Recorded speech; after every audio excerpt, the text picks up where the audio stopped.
Bonjour, aujourd'hui c'est la fête de Saint Thierry, qui a vécu au temps de Saint Rémy, qui lui conseille de fonder le monastère du Mont d'Or, qui prend aujourd'hui le nom de Saint Thierry. C'était un moine qui enseignait aux agriculteurs à cultiver et à vivre en communauté en prenant soin les uns des autres comme Jésus l'a enseigné dans l'Évangile. Aujourd'hui, sous forme de pilule, guérissons le monde en regardant Jésus et en suivant son exemple. La guerre, la violence et tant de déséquilibres dans ce monde continuent de susciter découragement et pessimisme.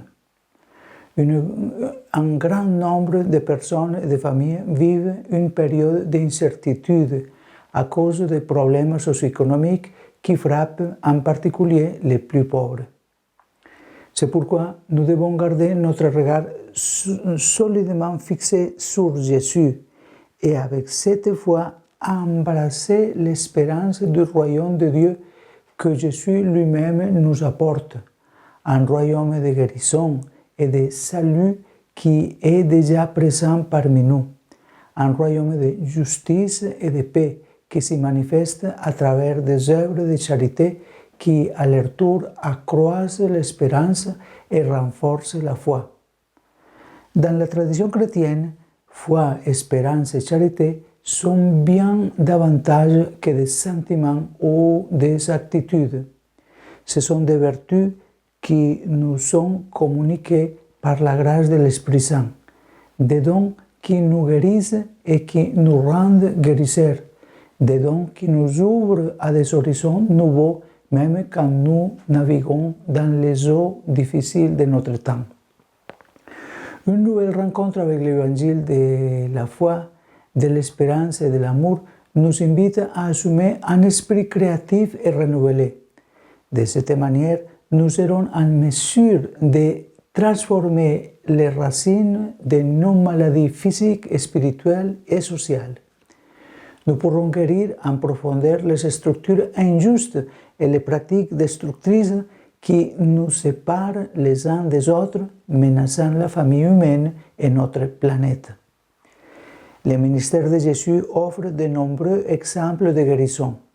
Quand il guérit ceux qui sont atteints de la fièvre, par la lèpre, par la paralysie, quand il redonne la vue, la parole ou l'ouïe. En réalité, il ne guérit pas seulement un mal physique, mais la personne tout entière. De cette manière, il la ramène également à la communauté et la ramène guérie. Il la libère de son isolement parce qu'il la guérit. Nous avons donc toujours notre regard tourné vers Jésus. Il peut nous guérir de tant de choses, notamment des ressentiments, de la vengeance, et puis il nous aidera aussi à vaincre les maladies du corps et de l'âme.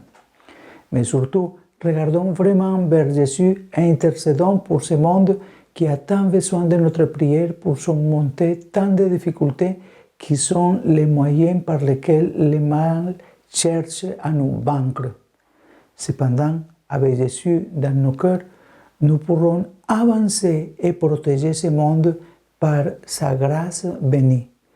C'est pour ça que nous, avec cette prière que chacun doit faire, implorons cette grâce sur tout le monde pour qu'il soit protégé.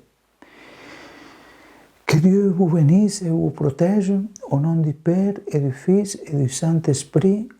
Amen. Bon mois de juillet.